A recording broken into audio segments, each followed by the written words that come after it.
Yo, what's up, YouTube? It's your boy Poltergeist back again with another movie review, and today I'm going to talk to you guys about Halloween Ends. So, Halloween Ends was a little bit weird, and I'm gonna spoil stuff. So there are spoilers ahead. This is your spoiler alert right here.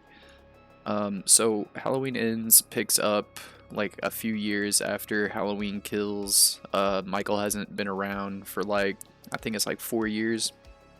And basically Haddonfield's just kind of been going on about their daily lives. Everybody's kind of stopped worrying about Michael, but we're introduced to this new guy named Corey, and Corey is seemingly the new like babysitter, right? Like they set him up to get like murdered by Michael, but Corey actually accidentally murders the child that he's babysitting. Now, it was a complete accident, however, it couldn't have looked any worse for Corey. You know, the parents walk in on him and he's got like a knife in his hand and he's looking down from the stairs that the kid dropped from, and like so Corey doesn't look good right now. And so the parents, you know, they kind of have a break after losing their kid and all that stuff, and Corey ends up, you know, claiming his innocence, not having to do jail time or whatever, but he is definitely suffering from guilt. Like, it was a complete accident. He did not want the kid to die, but he has to live with the consequences of that it happened. And those consequences are that everybody thinks that he's a child killer now. They think that he just kills kids, and nothing could be further from the truth. Obviously, Corey doesn't want anybody to think that he's a terrible person, because all he ever wanted to do was go to engineering school. He didn't want to kill anybody. He didn't, you know, he's not like a killer at heart. However, it happened. So basically, there's this connection between Lori and Corey. Corey ends up getting bullied quite a bit by the local townspeople, and Lori actually also gets bullied quite a bit because people blame her for what happened in Kills. People basically hate her for the people that were killed. Like, everybody like blames her for that. So her and Corey kind of get a shared piece of the town's hatred, and then also Allison, the daughter, becomes Corey's love interest, of course, and she falls in love with him because of their shared life experiences, because of their trauma, basically. Right from the get-go, we have Lori and Allison are trying to help Corey like live with his guilt and with having to deal with the town. Things just kind of go bad. Corey keeps getting bullied. These four kids are bullying him at a gas station, and Lori shows up, and the kids kind of, you know, throw one at her, and Corey ends up hurting himself. He falls on some glass that shattered because he was getting really pissed off by these kids bullying him, and he actually shattered the glass, and then the kid knocks him over into it, and he falls on it and cuts his hand wide open. And that's when Lori shows up, and she's just like, "Hey kids, get out of here!" And they slash the tires of the car while the bullies are inside of the gas station. And so now Lori and Corey are friends, and Lori takes him to the hospital to meet her granddaughter, who starts to fall in love with him instantly. They go out, have a good time, they go to a party together, and then at this party, while everybody's having a good time, Corey's having a great time. He hasn't been out, he hasn't had any friends or social experiences in so long, and he's so happy to finally, you know, be able to have some sort of a friendship with Allison. And you know, he's drunk and partying, and then he sees the mother of the child that he accidentally killed, and she sees him and confronts him and starts this whole scene, and he has to leave. And he leaves, and he's on his way home when all of a sudden the bullies whose tires he slashed show up and jump him and beat the shit out of him and throw him over a bridge. They think that he's dead, and they leave him basically to die. But miraculously he survives, and he wakes up, and he's by this homeless guy and this like brooding little like sewage well. It's very It-esque. What like, the movie really like focuses on this one spot, and this homeless dude sees him over there and doesn't really mess with him or anything. But Corey ends up getting attacked by Michael, and Michael drags him into this little brooding sewer well place and kind of just like leaves him there. So he's in the well, and he tries to leave, and Michael grabs him by the throat and starts to choke him. And he looks Michael in the eyes, and Michael looks him in the eyes, and there's this like connection between the two. I guess it's because Michael's killed somebody and Corey's also killed somebody. So like the evil that exists within Michael is kind of like transporting over to Corey in the sequence or something like that. Anyway, so now Corey is kind of feeling like a little bit like, maybe I am a killer. Maybe I am capable of this. Maybe people were right. So after escaping the clutches of Michael, he escapes the well and he sees the homeless man again. And the homeless man knows what Michael's about. He knows that he's in there and he's seen him drag people in there and have them killed. And he's like, what the fuck? Why don't you go back in there and get that mask for me? And Corey, he kind of attacks Corey, and Corey pulls out a switchblade and stabs him to death. So now Corey has killed 2 people. After he's killed the second guy, he kind of starts to believe a little bit more. Like now he's like, he starts to feel the evil kind of grow inside of him, right? He goes back to get help. He doesn't like want to tell anybody what happened, but he wants to go find Allison and tell her that he got his ass beat, and that's what he does. He tells Allison and Lori, like, hey, I got jumped last night, blah, blah, blah. Let's go out. And basically, he starts acting like weirder and weirder and weirder. And he and Allison decide that they've had enough of everybody. They're sick of everything, and they just want to basically burn the town down. Not literally, but literally. But also figuratively, but literally. But figuratively. Capiche? Alright, so now Corey has just decided that he's not afraid to kill people anymore.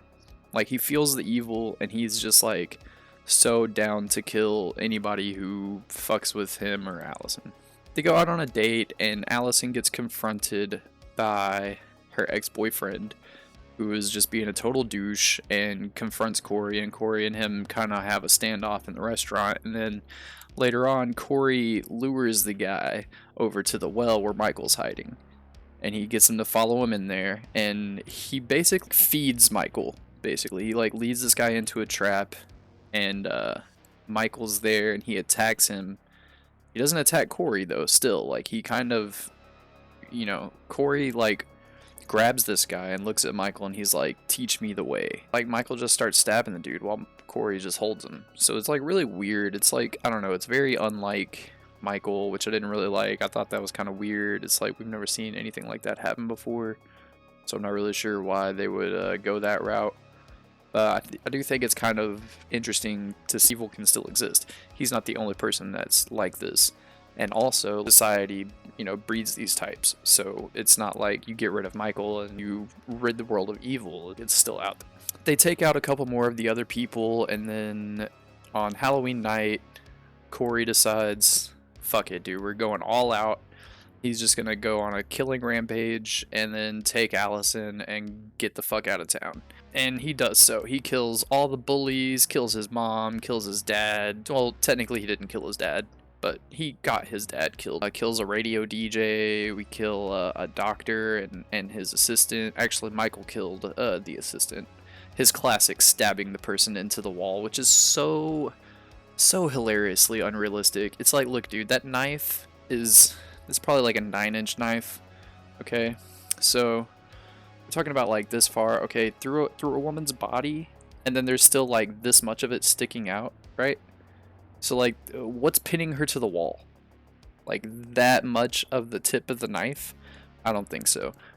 Do better, directors. Like, just use a bigger knife, Anyway, during this time, Michael's also alive and out there, but Corey decides that he's going to steal Michael's mask during Halloween night. So he's using Michael's mask while he kills everybody. And his final target ends up being Lori. And Lori's just had a real tough time. Allison's bitched her out for some things. Like, she's just like sobbing and like, she's ready to kill herself, and she's sitting up alone in her house with a pistol, and she calls in her own suicide before she's done it. And as she does so, she realizes that somebody's in the house. And it's revealed then that Lori was only pretending to call in her own suicide.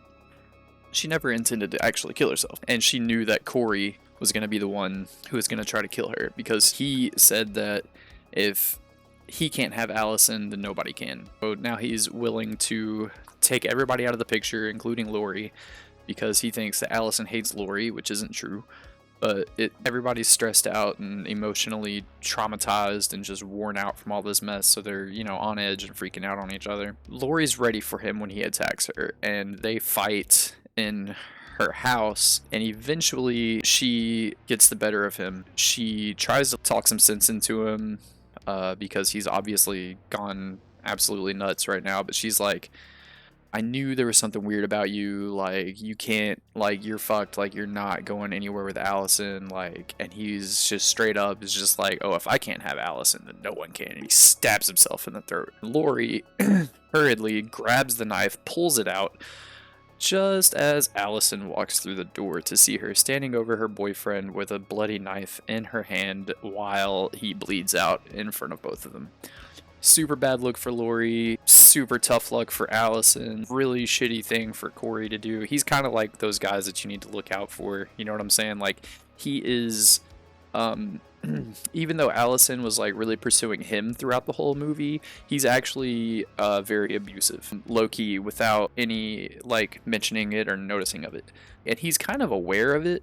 And he tries to get Allison to kind of back off and like stay away because he knows, but she just won't. She's so into him. She just wants him so bad. It's kind of like, for Allison, it was a good thing for him to be dead because she wasn't going to be happy with him. There was no fucking way, dude. He was too fucking crazy. He was too toxic, psychotoxic. You know what I'm saying? Like, he's literally murdering people, so I shouldn't have to explain that he's psychotoxic. But anyway, he's dead. They're there. It's a mess. Allison's like, I gotta get the fuck out of here. Allison gets out of here, you know, Jason's mask is just like laying on the floor and Corey's dead body, and Lori's just sitting there left alone to deal with the aftermath, and she looks around and realizes that she's still not alone and that actual Michael may be in the house. And as she turns around to see that the mask is gone, who other than Michael Myers could have the mask on? And then she confronts him in the kitchen. They fight. She almost loses, but comes out on top. She and Allison returns in the end, and they together bleed out Michael. They take him out, they cut his arteries, they cut his wrist, they cut his throat. They make sure that he's dead this time. And then Allison and Lori and the whole rest of the town take Michael all the way up to this one of those shredders, those car shredders, and they shred his body. And so ends Halloween. So to me, I feel like the entire movie, there's a lot of people complaining right now because of the whole Corey situation. They don't want Corey, they don't like his story, they don't like his arc, they don't think that it belongs anywhere in Halloween. People are complaining about the lack of screen time for Michael, which is actually unbiased because Michael never has a lot of screen time. His whole point is he's the boogeyman. He just pops up here and there. He's not always around. He's not Freddy Krueger. He's not Chucky. He's not, you know, Jason. He is the boogeyman. So I think it's kind of stupid to complain about him not having enough screen time. You know, really the whole point of the movie is to look at Corey as Michael. You know, Corey's kind of adopting the evil that had, you know, bred inside of Michael for 60 years. And, you know, is kind of showing that, you know, it keeps going. Just because you take out one evil doesn't mean that the next evil isn't ready to just come up and take its place. It also is like, you got to really think about people and be understanding and be forgiving and allow people to heal when they make mistakes that turn out to cause tragedies. You know what I'm saying? Like, it's one thing to be a drunk driver and to take out like a family of 4, you know what I'm saying? That's on you. But, you know, to accidentally knock a kid over a flight of stairs, like truly accidentally, like legitimately, not on purpose, and then to have everybody treat you like a, you know what I'm saying, like you're a fucking murderer, like you're a psychopath, that really fucks with people, man, especially because he gets outcasted from the entire town. The whole movie goes into the development of that psyche, like, real fast. How he can go from like being like a normal kid to in a couple years just go on a slaughter spree. And it's caused by society and how we treat people. So anyway, all in all, I think that Halloween Ends gets 6.5 out of 10. It's not the best Halloween movie of any in any means. It's not the worst Halloween movie by any means. The film itself is very classic Halloween with the cuts and the way it does its jump scares and things like that. So it's you know, a lot of people are saying like it's so far away from Halloween. Like, it was actually a Halloween movie. It just had an extra element of storytelling added into it that people usually don't see.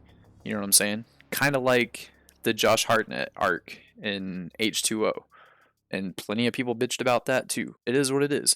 Also, I don't think that the whole going into Michael's evil possessing other people is really something to be upset about, because we see this in Halloween 4. You know what I'm saying? Like the little girl, I think her name's Janie.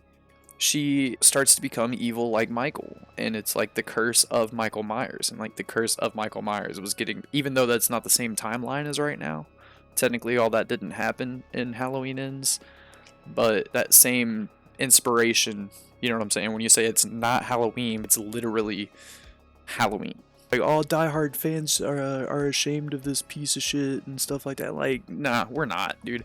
I literally watched, like, Halloween was like my #1 horror movie growing up. Watched it, you know, it's like a tradition to watch it on Halloween.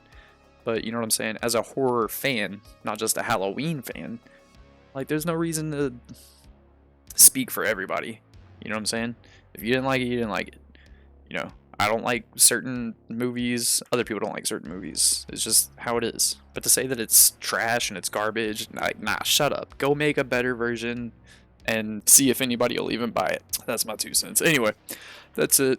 Thanks for watching. Like, subscribe, check out my other videos, and I'll see y'all later. Peace.